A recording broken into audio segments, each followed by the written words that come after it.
अस्सलामुअलैकुम, Asia 41 news के साथ मैं हूं आपकी मेज़बान इरम दानिश।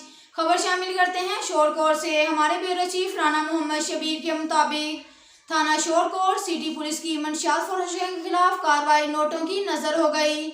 एएसआई अजहर ने मौजा बंगू मकान पर छापा मारा और देसी शराब कशीद करते हुए मुलजिमान को रंगे हाथों पकड़ लिया।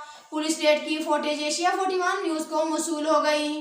पुलिस ने मुलजिमान के खिलाफ मुकदमा दर्ज करने के बजाय मुबैना रिश्वत लेकर छोड़ दिया।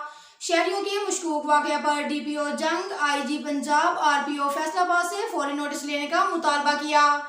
अब तक के लिए इतना ही काफ़ी है। मिलते हैं अगले बुलेटिन में, हमारे साथ रहिए।